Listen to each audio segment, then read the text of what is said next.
अस्सलाम वालेकुम। मेरा नाम है दानिश मकसूद और आप देख रहे हैं मेरा YouTube channel Dawn news editorials. आज है 20 जुलाई 2021। आज मैं आपसे डॉन में जितने 3 एडिटोरियल आए हैं तीनों आपसे शेयर करूंगा। इसमें हमारे पास जो आज पहला एडिटोरियल है वो है अनदर ट्रेजिक एक्सीडेंट, और ये बेसिकली किस बारे में है। एक कल हमारे पास एक एक्सीडेंट हुआ है इंडस हाईवे के करीब डीजी खान में, उस हवाले से है। इसको हम देखते हैं। दूसरा एडिटोरियल आज हमारे पास है एफडीआई डिक्लाइन, ये फॉरेन डायरेक्ट इन्वेस्टमेंट में है वो कमी आई है, तो उसमें हम वजूहात देखेंगे कि कितनी कमी आई है और क्यों आई है और हम इसको ठीक करने के लिए क्या कर सकते हैं। तीसरा एडिटोरियल जो है उससे हम स्टार्ट करेंगे, वो ज़्यादा अहम है और वो है न्यू ग्लोब फॉर पाक अफ़गान टाइज़, कि एक धचका लगा है एक वाक़े से, और पाकिस्तान अफ़गान टाइज़ जो ताल्लुकात हैं, ठीक है, उसमें काफ़ी ज़्यादा आप कह लें कि दबाव आया है, स्ट्रेन आया है पाक अफ़गान ताल्लुकात में। और वो क्या वाक़या है? वो वाक़या है ये अफ़गान प्रेसिडेंट की बेटी, जिसका ने ये दावा किया है कि भाई मुझे अगवा किया गया, मुझ पर तशद्दुद किया गया, लेकिन उसके बाद हमारे पास इंटीरियर मिनिस्ट्री की जानिब से बयान आया है कि भाई इसने मतलब हमने इसके वेयर अबाउट्स पता कर लिए, इसने 3 दफ़ा जो है ना वो टैक्सी बदली और कोई ये है अगवा नहीं हुई है। तो उसने काफ़ी सवालात ने जन्म लिया है, क्योंकि देखें जो मतलब डिप्लोमेट्स हैं उनकी जो फैमिली ने सफ़र करना होता है, एक एसओपीज़ होते हैं, और फिर वहाँ पे ये कहना, और जिस तरह के आजकल हालात हैं कि अमेरिका जो है ना अफ़गानिस्तान से निकल रहा है, तो यकीनन सिक्योरिटी पे काफ़ी इशू है। और उन हालात में है ना ये इसकी जो एम्बेसडर की बेटी है जी, वो टैक्सी पे सफ़र कर रही है, तो सबसे पहला सवाल लोगों का यही आया है कि भाई इस तरह के हालात में है ना वो किस तरह टैक्सी पे सफ़र कर रही है। खैर अभी इस पर वो इन्वेस्टिगेशंस जारी हैं और फिर हम देखते हैं इसका क्या निकलता है। शाह महमूद कुरैशी ने यकीन दिलाया है अफ़गान अथॉरिटीज़ को कि जी हम मुकम्मल जो है आपके साथ ताउन करेंगे। वहाँ से इनकी टीम भी आ रही है सारे इस मामले का जायज़ा लेने अफ़गानिस्तान से, फिर हम देखते हैं कि इसमें क्या होता है। पहले हम इसको स्टार्ट कर लेते हैं। ये कह रहे हैं कि जी the unfortunate episode involving the daughter of Afghanistan's ambassador to Pakistan has taken a new twist, with the police saying that the impressions created by her claims of abduction have not been corroborated by their investigations, though a final conclusion will only be reached once the investigators can have full cooperation from the family. अच्छा, उन्होंने कहा कि बड़ी जो unfortunate episode था, ये वाक़या था जिसमें कौन शामिल था, ये बेटी शामिल थी अफ़गानिस्तान के एम्बेसडर की, सफ़ीर की, जो पाकिस्तान में जो है ना अफ़गानिस्तान का सफ़ीर, उसकी बेटी उसमें ये इन्वॉल्व थी। और इसने क्या है एक नया मोड़ लिया है, न्यू ट्विस्ट लिया है सारे वाक़े ने। और वो किस तरह लिया है कि उन्होंने जी पुलिस ने कहा है कि जो तासुर कायम करने की कोशिश की थी ना इसने अपने अगवा का, उसने कहा ये कॉरोबरेट नहीं है। कॉरोबरेट क्या होता है? कॉरोबरेट होता है कि आप कोई कंफर्म नहीं हुआ है, वेरीफाई नहीं हुआ है। ये उसने सारे वाक़यात बताए थे ना, ऐसा ऐसा मेरे साथ हुआ है, तो ऐसा पुलिस ने कहा कि भाई ऐसा कुछ नहीं हुआ, और ये इसने सारे इंप्रेशन कायम करने की कोशिश की है, तो ऐसा बिल्कुल भी नहीं हुआ, ठीक है। और ऐसा उन्होंने किसकी बेस पे किया? उन्होंने इन्वेस्टिगेशन थी उसकी बेस पे कहा, लेकिन साथ ही उन्होंने कहा कि जो फाइनल कंक्लूजन है, जो हतमी फैसला है ना, वो तभी सिर्फ हम इस पे कायम कर सकेंगे एक दफ़ा जब उन्होंने कहा जब इन्वेस्टिगेटर्स हैं ना वो once the investigators can have full cooperation from the family. लेकिन उन्होंने कहा जो हम फाइनल हतमी फैसले पे तभी पहुंच सकेंगे जब हमें जो है ना वो मुकम्मल कॉपरेशन मिले फैमिली की जानिब से, उसके बाद ही हम एक हतमी नतीजे पे पहुंच सकेंगे। अच्छा, अब ये जब ये सारे हालात ख़राब हो रहे थे तो फिर प्रेस कॉन्फ्रेंस की शाह महमूद कुरैशी ने, उन्होंने क्या कहा? उन्होंने कहा in the press conference on Monday that was also addressed by foreign minister Shah Mahmood Qureshi and national security adviser doctor Moeed Yusuf, the IG Islamabad Qazi Jamilur Rehman said the police had traced the taxi drivers who had taken her from Islamabad to Rawalpindi and back, and had also mapped out her route by scanning CCTV camera footage. अच्छा, अब उन्होंने कहा ये press conference की हमारे पास foreign minister Shah Mahmood Qureshi ने, और साथ हमारे national security adviser doctor Moeed Yusuf मौजूद थे, आईजी इस्लामाबाद मौजूद थे। और उन्होंने क्या कहा कि जी पुलिस ने पता करा लिया है उन टैक्सी ड्राइवर्स का जिसने इस लड़की को जो है ना वो इस्लामाबाद से रावलपिंडी लेके गए थे और वापस लेके आए थे। और साथ में उन्होंने कहा सारा उन्होंने वो मैप आउट कर लिया है, चॉक आउट कर लिया है वो रूट जो इसने इस्तेमाल किया है सारे सफ़र में, और वो किस तरह किया है? By scanning CCTV camera footage के, हमने जो है CCTV कैमरा फुटेज से सारे इसका जो रूट था वो मैप आउट कर लिया है। The foreign minister added that he would not wait for the final conclusion of the investigation before saying anything further. लेकिन जो फॉरेन मिनिस्टर है उन्होंने कहा कि जी ठीक है, इस तरह हमने ये सारा पता तो चला लिया है हमारी CCTV कैमरा फुटेज से, लेकिन उन्होंने कहा कि जी मैं इंतज़ार करूँगा हतमी इसका कि जी इस पूरी इन्वेस्टिगेशन का क्या रिज़ल्ट आया है। तो उन्होंने कहा मैं उसका इंतज़ार करूँगा कि फ़ाइनल हमें वो मिल जाए कि था क्या, फिर भी जो है वो मैं मज़ीद कुछ कह सकूँगा। और जो हमारे जो थे नेशनल सिक्योरिटी एडवाइजर, उनका क्या कहना था? While the national security advisor said a smear campaign against Pakistan was being choreographed on social media from abroad, जबकि हमारे नेशनल सिक्योरिटी एडवाइज़र हैं, उन्होंने क्या कहा कि एक स्मीयर कैंपेन पाकिस्तान के ख़िलाफ़ जो है ना वो क्या है चलाई जा रही थी। स्मीयर होता है कि जब आप किसी की जो है ना वो रेपुटेशन ख़राब करने की कोशिश करते हो झूठे इल्ज़ामात लगा के। तो नेशनल सिक्योरिटी एडवाइज़र ने कहा कि ये झूठे इल्ज़ामात लगा के पाकिस्तान के जो है ना वो रेपुटेशन को ख़राब किया जा रहा था। कहाँ पे? सोशल मीडिया पे, फ्रॉम अब्रॉड, यानी बाहर से है ना। उन्होंने कहा कि इस तरह की कैंपेन चलाई जा रही थी कि जो रेपुटेशन है पाकिस्तान की उसको ख़राब किया जाए। अच्छा, उन्होंने कहा the entire affair has put Pakistan relation with Afghanistan under strain as Kabul has recalled Islamabad embassy staff for the time being. अच्छा, अब सारे वाक़े ने जो है ना वो पाकिस्तान और अफगानिस्तान के रिलेशन पे क्या है काफ़ी दबाव डाला है, उस काफ़ी दबाव में आ गए हैं दोनों ममालिक, क्योंकि काबुल जो है ना उसने वापस बुला लिया है अपना एम्बेसी स्टाफ है फॉर द टाइमिंग, वक्ती तौर पर अपना स्टाफ है वापस बुला लिया है। और एक और अहमियत क्या है इस सारे वाक़े की? वाक़या ये है कि जिसकी बेटी के अगवा का, कि जिस तरह मैंने आपको शुरू में बताया था, this comes at a crucial time with the US about to complete its exit from Afghanistan and the Afghan Taliban stepping up their offensive against the government of president Ashraf Ghani. और ये उस क्रूशियल टाइम पे आया है जब यूएस जो है ना वो करीब है वहाँ से निकलने में अफगानिस्तान से, और जो अफगान तालिबान हैं वो अपनी जारवाना कार्रवाइयाँ हैं, ऑफेंसिव है, उसको उन्होंने ज़्यादा तेज़ कर दिया है। किसके अगेंस्ट, किसके ख़िलाफ़? ये गवर्नमेंट, ये अशरफ गनी हैं प्रेसिडेंट, उनके अगेंस्ट जो है ना अपनी कार्रवाइयों में इजाफा कर दिया। तो उस टाइम पे मैंने कहा बड़ा क्रूशल टाइम है कि बजाय इसके उस तरफ आप देखते कि किस तरह अमन लेके आना, क्योंकि डायरेक्ट पाकिस्तान जो है ना वो पाकिस्तान पे असर पड़ेगा जो अगर वहाँ पे हालात ख़राब होते हैं अफगानिस्तान के। तो लेकिन उस टाइम पे जब हम देखते कि अफगानिस्तान में सिचुएशन कैसे कंट्रोल करनी है, तो ये वाक़या आ गया है इसकी बेटी के अगवा का, तो ज़ाहिर है सारा फोकस है ना वो इधर शिफ्ट हो गया है। अच्छा, अब आगे कह रहे हैं कि जी Pakistan has been working feverishly to broker a power sharing arrangement so that Afghanistan does not descend yet again into civil war. उन्होंने कहा पाकिस्तान जो है ना फीवरिशली बड़े एनर्जेटिकली जो है ना कोशिश कर रहा है कि एक बनाए, एक ब्रोकर करे एक पावर शेयरिंग अरेंजमेंट अफगानिस्तान में, ताकि जो है अफगानिस्तान दोबारा जो है वो सिविल वॉर में न चला जाए। In this regard, Prime Minister Imran Khan is hosting a conference in Islamabad for important leaders from Afghanistan shortly. और इस सिलसिले में जो है ना वो प्राइम मिनिस्टर इमरान खान जो है ना वो मेज़बानी करेंगे कॉन्फ्रेंस की इस्लामाबाद में, और वो उसमें कौन शामिल होगा? इंपॉर्टेंट लीडर्स जो हैं वो अफगानिस्तान से वो उस कॉन्फ्रेंस में शामिल होंगे, और ये जल्द ही ये कॉन्फ्रेंस होगी इस्लामाबाद में। अच्छा, अब साथ ये तारीफ़ किसकी कर रहे हैं? फॉरेन मिनिस्टर की कह रहे हैं जी foreign minister has done well to restrain his rhetoric about the allegations of the Afghan ambassador's daughter and the government has also taken the correct proactive approach by extending full cooperation in investigating the matter. उन्होंने कहा जो foreign minister हैं उन्होंने अच्छा किया है कि उसको रिस्ट्रेन रखा है, मतलब ज़्यादा उसका जवाब नहीं दिया है। वो जो रेटोरिक जो ज़बान इस्तेमाल की जा रही थी अफगानिस्तान के जो ऑफिशियल्स की जानिब से जो इल्ज़ामात लगाए जा रहे थे कि जी इसकी बेटी का अगवा हुआ है, उस हवाले से। और उन्होंने कहा गवर्नमेंट ने भी जो है ना बड़ा प्रोएक्टिव अप्रोच इस तरह लिया है कि उन्होंने मुकम्मल ताउन का यकीन दिलाया है इस सारी इन्वेस्टिगेशन में इसकी लड़की की फ़ैमिली को भी। ठीक है, अच्छा, लेकिन जहाँ इनकी तारीफ़ की है फॉरेन मिनिस्टर की गवर्नमेंट की, वहीं पे इन्होंने एतराज़ किया है शेख रशीद पे, क्योंकि वो जाने भी जाते हैं इस तरह के ऊट पटांग बयान देने पे। तो उन्होंने कहा जी शेख रशीद ने क्या किया है? However, Interior Minister Sheikh Rashid has unfortunately been less careful with his words. लेकिन उन्होंने कहा ये जो है ना इसने ज़रा एहतियात का दामन जो है ना वो मतलब उसने एहतियात से काम नहीं लिया है शेख रशीद ने। While talking to a TV channel, he made some irresponsible statements about these allegations being a conspiracy against Pakistan. अच्छा, टीवी चैनल से बात करते हुए उसने बड़ी जो है ना आप कह लें कि गैर ज़िम्मेदाराना स्टेटमेंट्स दी हैं, जो इल्ज़ामात लगाए गए पाकिस्तान पे इस लड़की के अगवा के हवाले से। और उसने कहा ये सारी एक कॉन्स्पिरेसी है, एक साजिश है, किसके अगेंस्ट? पाकिस्तान के ख़िलाफ़। Even if the details are murky and investigation so far is suggesting something contrary to what has been stated, the Interior Minister should have remained tight-lipped till everything was clear. उन्होंने कहा चलें आप जो details हैं वो अभी murky हैं, वो मुकम्मल तौर पर हमारे पास सामने नहीं आई हैं, और इन्वेस्टिगेशन जो है ना वो उससे मतलब मुख्तलिफ हमें चीज़ बता रहा है, जिस तरह उसकी बेटी कह रही थी कि जी ये मेरे साथ हुआ है। तो उन्होंने कहा अगर ऐसा हुआ भी है तो इंटीरियर मिनिस्टर को ये है ना बड़ा टाइट लिप रहना चाहिए था, यानी उस पर बयानात नहीं देने चाहिए थे।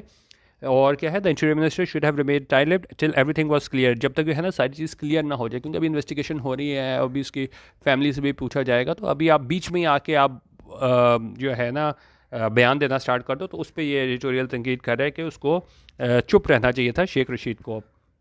His undiplomatic utterances are harmful to Pakistan and the Prime Minister Imran Khan should have a firm word with him.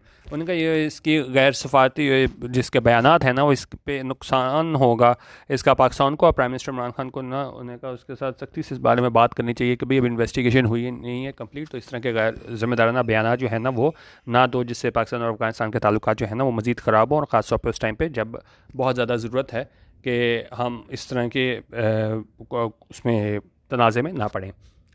The Islamabad police need to build a watertight case around their final conclusions because the stakes could not have been higher. अच्छा, पहले हम watertight case देख लेते हैं. watertight case होता है कोई आपका कोई एग्रीमेंट या कोई इस तरह की चीज़ जो इस तरीके से जो है ना वो आप पेश करो जो कोई दूसरा उसमें क्या है फॉल्ट ना तलाश कर सके. तो उन्हें कहा इस्लामाबाद पुलिस को भी एक वाटर टाइट केस जो है ना उसको बिल्ड करना पड़ेगा, जिस तरह ये अभी कह रहे हैं, क्योंकि ये काफ़ी टाइम है मेरे ख्याल में, शाम 2 बजे से लेकर शायद शाम 7 बजे तक का टाइम है, 5-6 घंटे का टाइम है जिसमें लड़की ने कहा इतनी देर जो है ना वो मुझे अगवा करके टॉर्चर किया गया. तो उस सारे की CCTV फुटेज ले रही है इस्लामाबाद पुलिस. तो उन्होंने कहा ये कोई केस बिल्ड करना चाहिए, वाटर टाइट केस बिल्ड करना चाहिए, कोई इस पर फॉल्ट ढूंढ ना सके, यानी मुकम्मल तहकीक इस पर करनी चाहिए इस्लामाबाद पुलिस को और फिर ही फाइनल कंक्लूजन में जाना चाहिए. क्योंकि because the stakes could not have been higher. Stakes higher होने का मतलब होता है कि अगर आपका वो चीज़ में नाकामी होना तो आपका नुकसान बहुत ज़्यादा होगा, क्योंकि अगर वो इस तरह की इन्वेस्टिगेशन नहीं कर पाते, एक उसको नहीं प्रूव कर पाते, क्योंकि अब जिस तरह मीडिया में बात आ गई है कि भाई ये अगवा नहीं था, ये ड्रामा था, तो अब इनको पूरा करना पड़ेगी ये बात, इसको मंतकी अंजाम तक पहुँचाना पड़ेगा इस सारे किस्से को, क्योंकि कह रहे हैं जी stakes could not have been higher. क्योंकि अब अगर ये साबित होता है कि जी नहीं वाकई अगवा हुआ था तो यकीनन बड़ी शर्मिंदगी का बायस होगी पाकिस्तान के लिए. इसीलिए उस सवाल से बात करेंगे stakes could not have been higher. अच्छा, उन्होंने कहा it is heartening to hear that the police has dedicated a line number of investigators to the case and they have traced crucial details about what transpired that day.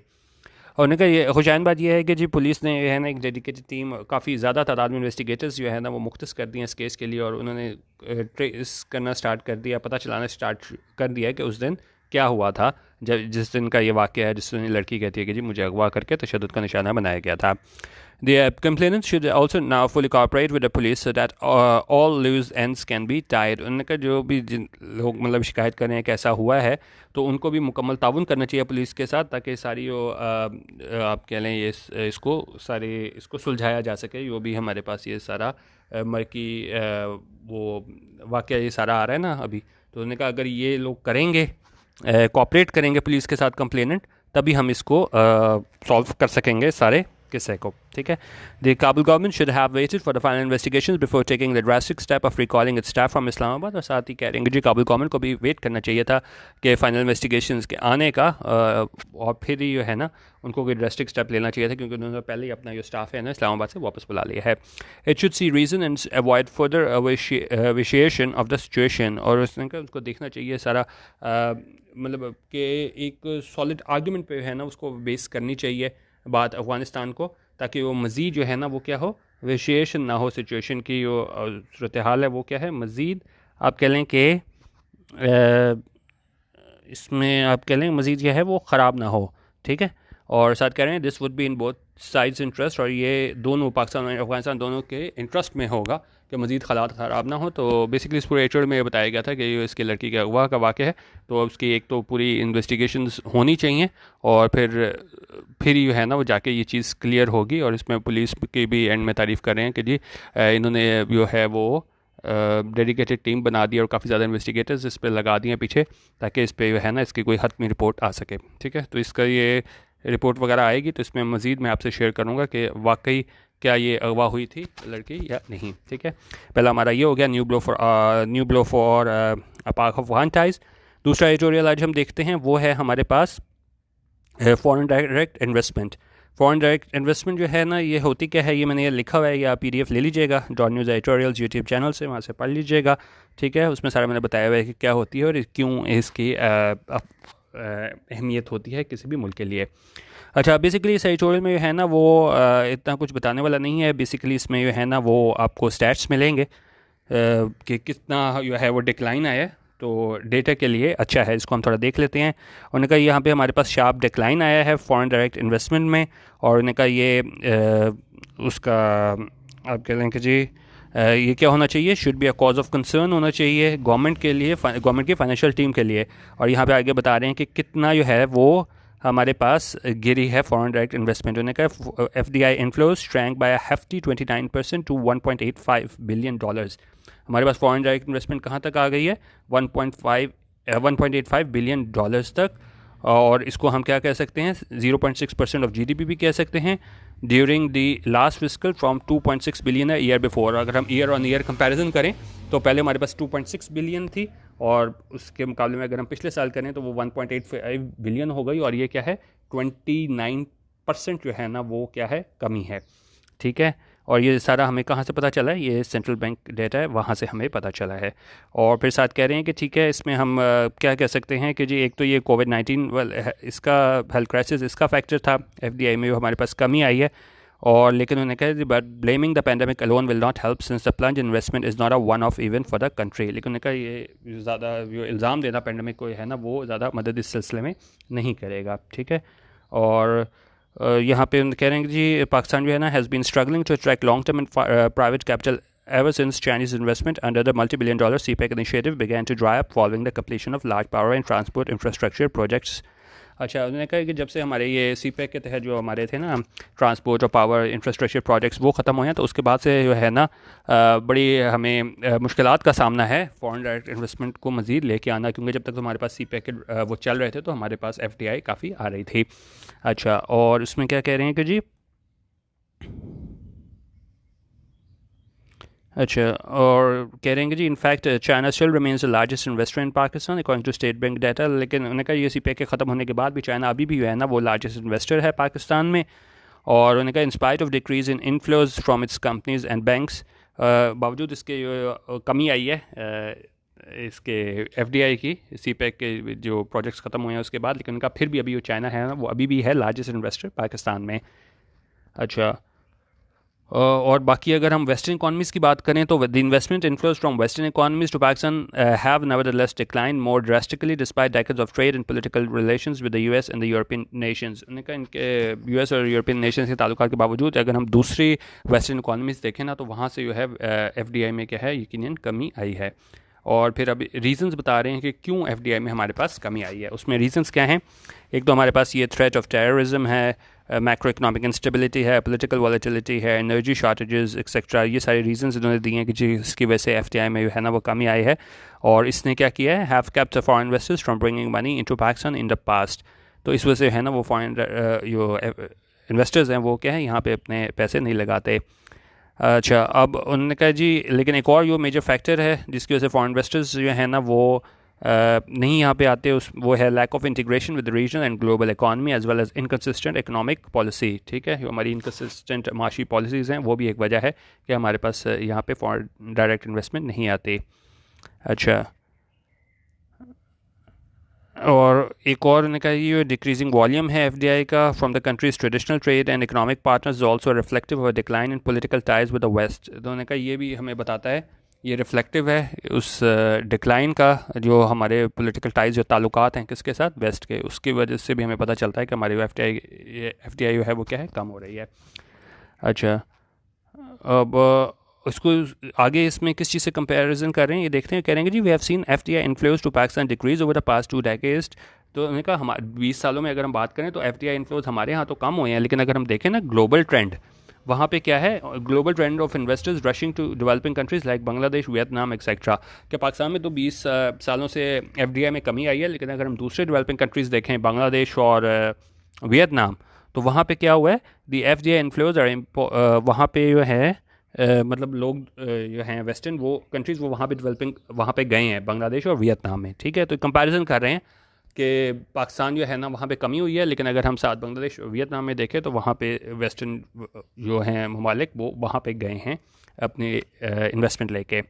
The FDI inflows are important to keep, अब ये बता रहे हैं कि क्या अहमियत है FDI की। उन्होंने कहा ये अहम होते हैं क्या करने के लिए, to keep the pressure of the countries balance of payment situation, क्या बैलेंस ऑफ पेमेंट सिचुएशन वहाँ पे ना फंसें। ठीक है, तो उसके लिए अहम होता है हमारे पास FDI।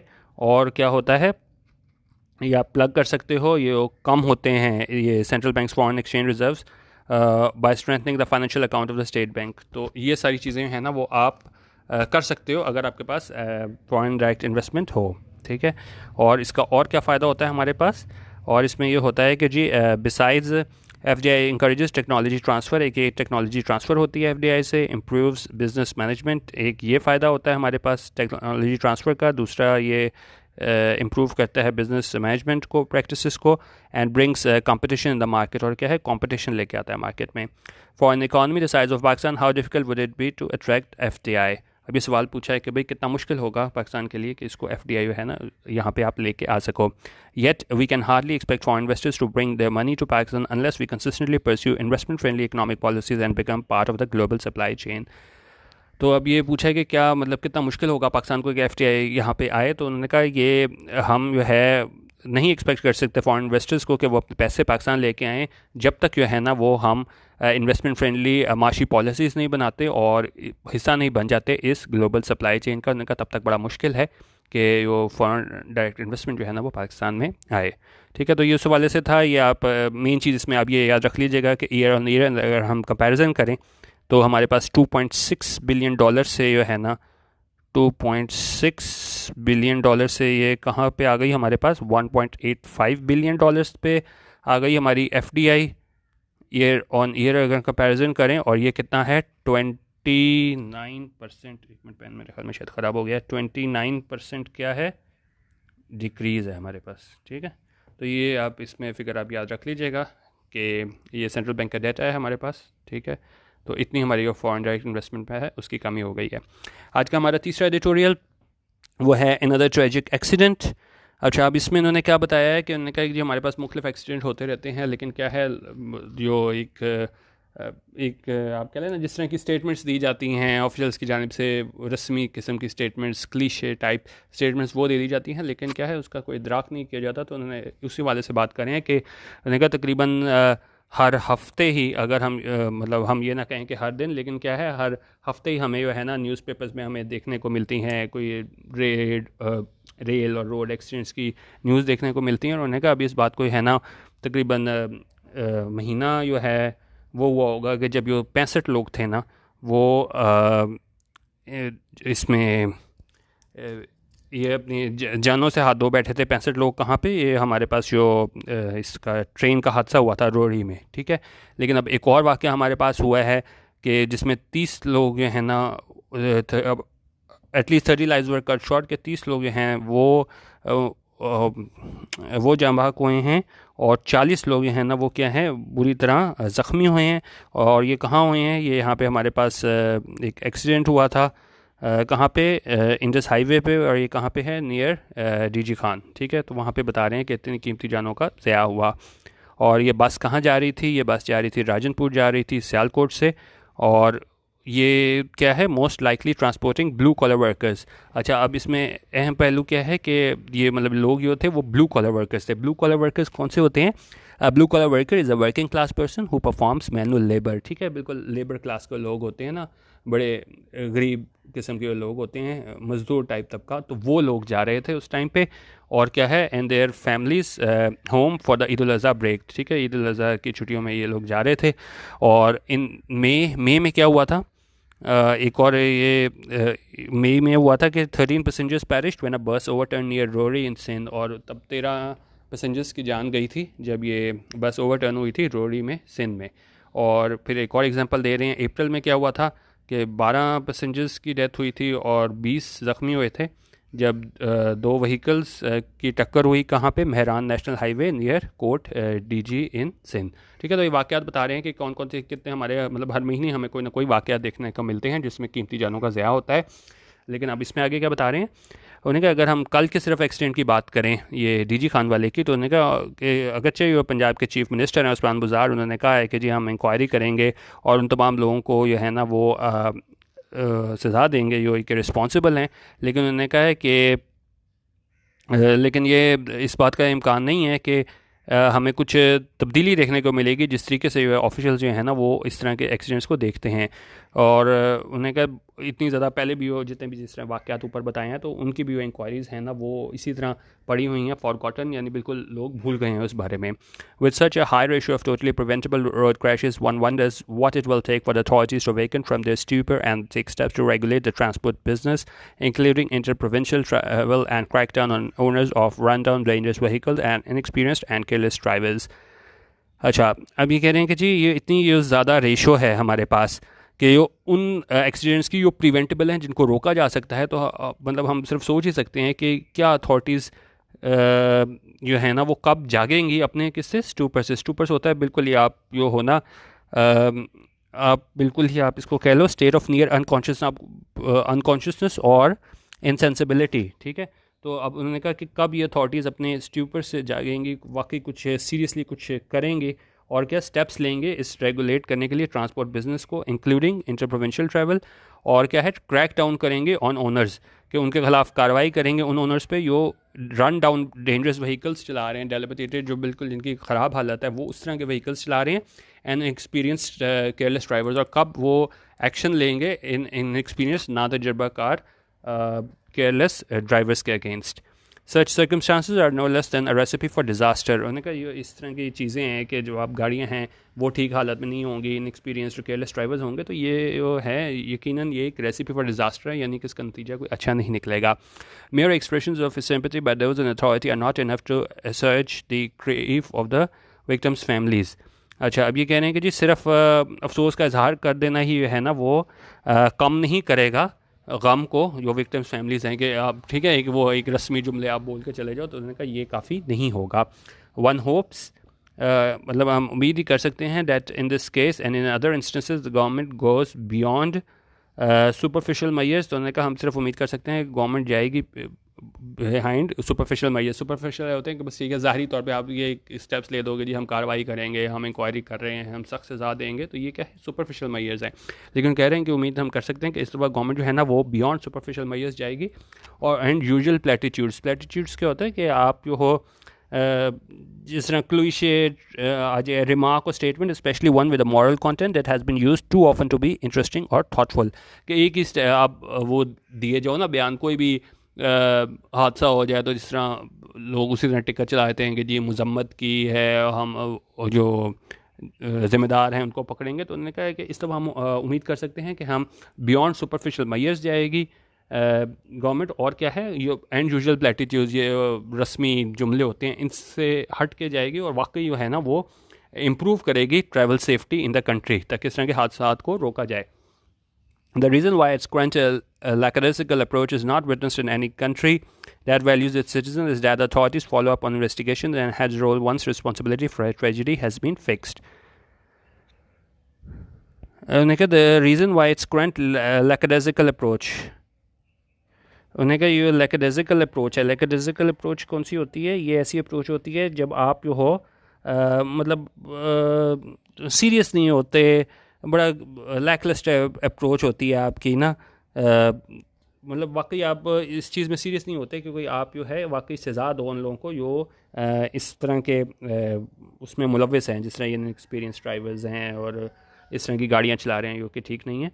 तो उन्होंने कहा ये इस तरह की अप्रोच जैसे यहाँ के हमारे ऑफिशियल्स की है वो नहीं देखी जाती किसी भी मुल्क में जहाँ पे जो है ना वो अपने शहरियों को वैल्यू देते हैं, उनको अहमियत देते हैं, और क्या है और वहाँ पे क्या है अथॉरिटीज़ फॉलोज अप करती हैं इन्वेस्टिगेशन पे. एंड हेड्स रोल का क्या मतलब होता है कि जो भी मुर्तकब पाया जाता है ना किसी ऐसे काम में जो ज़िम्मेदार हो, तो उसको क्या है उसको नौकरी से बर्खास्त किया जाता है.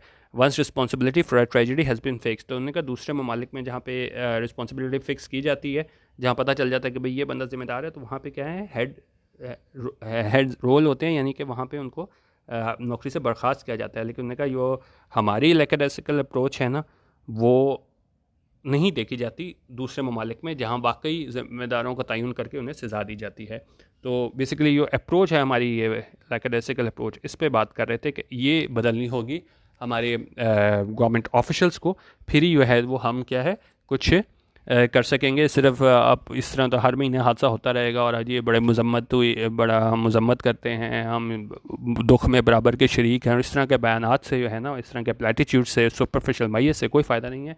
आपको अपनी अप्रोच बदलनी होगी। और जिस तरह उन्होंने एग्जांपल दी है कि जिस तरह बाहर के ममालिक होते हैं कि वहाँ पे ज़िम्मेदारों का तयन करके वहाँ पे जो है वो हेड रोल किए जाते हैं, यानी नौकरी से बर्खास्त किया जाता है, तो वही काम जो है वो पाकिस्तान में भी करना होगा।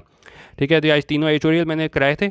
अच्छा, कल मैंने आपको ना पूरा ओपिनियन कराया था डॉक्टर मलिया लोधी का, लेकिन उस पर मेरे ख्याल में 40 मिनट का हो गया था, तो लोगों को ज़्यादा इसमें इंटरेस्ट नहीं आया था। तो आप वो कमेंट कर दीजिएगा कि अगर आपने ज़्यादा बड़ी वीडियोस नहीं देखनी तो बेशक जितने आप उसमें मिनट्स लिखेंगे तो उसको हम कर लेंगे, मेन हेडलाइंस डिस्कस कर लिया करेंगे, पूरा नहीं डिस्क करेंगे अगर आप लोग जो है ना वो इंटरेस्टेड नहीं है देखने में। क्योंकि मैं देख रहा था पिछले एक हफ़्ते से जो है ना बिल्कुल ही 2-2.5 मिनट से ज़्यादा ना वीडियो कोई वॉच नहीं कर रहा। तो जितना आप लोग अगर 4-5 मिनट की बनानी है तो मुझे कोई इशू नहीं है, 4-5 मिनट की वीडियो बना लेंगे। आज भी खैर वैसे मेरे ख्याल में 31 मिनट की हो गई है, लेकिन अगर आप समझते हैं कि ये बहुत ज़्यादा टाइम हो जाता है तो इसको हम 4-4 मिनट की 5-5 मिनट का ना एडिटोरियल के बस एक मेन पॉइंट्स वो डिस्कस कर लिया करेंगे। अपनी फीडबैक ज़रूर दे दीजिएगा। वीडियो देखने का बहुत शुक्रिया। अल्लाह हाफ़िज़। पाकिस्तान जिंदाबाद।